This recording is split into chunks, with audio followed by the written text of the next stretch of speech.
Hey everyone, how's it going? Welcome back to the channel. Dylan here. We have a major bombshell today about Judge Juan Merchan that you do not want to miss, all right? This is involving the hush money case and Donald Trump's presidential immunity. This judge, something must be truly wrong with this judge over what he just did.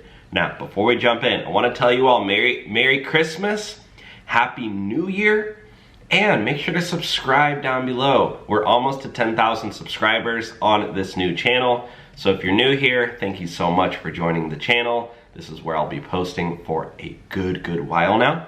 And otherwise, let's jump right in, okay? Joining us now, incoming counselor to President-elect Trump, Alina Habba. Alina, we love talking to you. It's wonderful to see you again. Thank you so much for taking the time to be with us tonight. First, do you have any more details on the alleged misconduct by the juror in this case? Crazy. I do, as part of, obviously I'm part of the team, but those are not ones that I am willing to share at this point. What I can tell you is it's definitely egregious, despite the redactions and without getting into detail. It is not a questionable thing. There was misconduct by the jurors, and it would have anything thrown out. Now, one thing we are learning, as you've delicately said, but I will say more directly, Judge Merchan's description of what happened and what falls under the Supreme Court's decision is so flawed and egregious and so ridiculous. He is completely disregarding the Supreme Court of the United States, the highest court. How are you gonna disregard the Supreme Court when you're a freaking judge? How insane is that? You're a judge and you're disregarding the Supreme Court, buddy? Come on, dude. You should be looking up to them for guidance.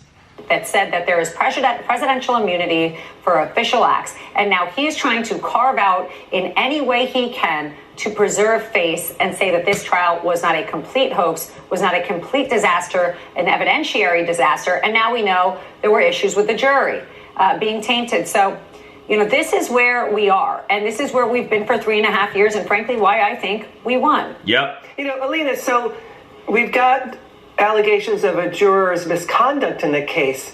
Can you please tell us how this case is ripe for appeal? Legal experts have told us there are a lot of constitutional violations. The jury wrongly heard evidence that was protected by presidential immunity. The Supreme Wrongly heard evidence? So maybe this judge could get disbarred then if he wrongly heard evidence, if he made an error. That's crazy.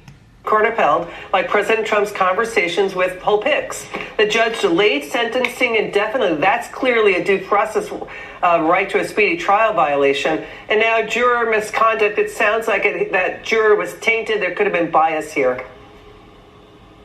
Yeah, let's add some to that. Statute of limitations, which before they brought this, we knew was passed. This case was passed up by Cy Vance. It was passed up prior by Bragg, and then it was brought again. How about we also discuss that the White House was coordinating and sent their own guy in. The White House was coordinating with this? Oh, wow. Joe Biden, Kamala Harris. I smell something fishy, and that's not the kind of sushi that I like.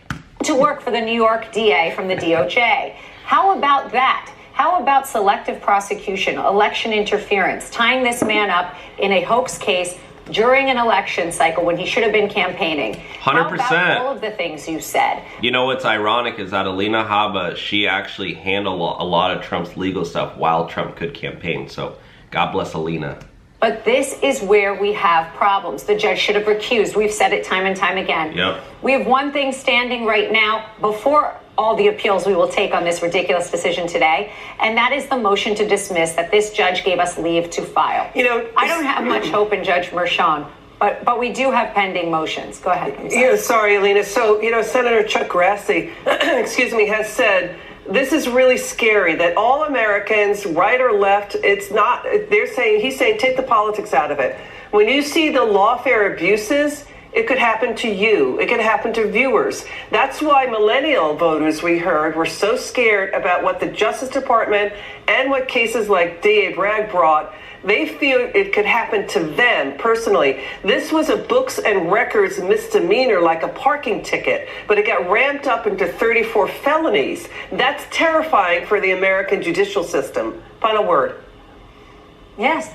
Yes, and he was not there. He was in the White House as president. These are acts that were done by an accounting team at the Trump Organization. And there is so many uncanny things happening here. And the American people are afraid, and they should be afraid, but not anymore. Because I can assure you that when we go in and when this administration gets to work, it will be top of mind to fix this lawfare and prosecution against a political opponent or any American. It should not happen. Okay, Alina Habba, thank you so much. To recap the news, breaking news at the top of this segment, a juror is accused of misconduct in DA Manhattan, DA Bragg's case against Donald Trump. We're going to stay on that story. Thank you so much, Alina. Wow, so this is getting crazy, guys. Comment your thoughts on this one down below.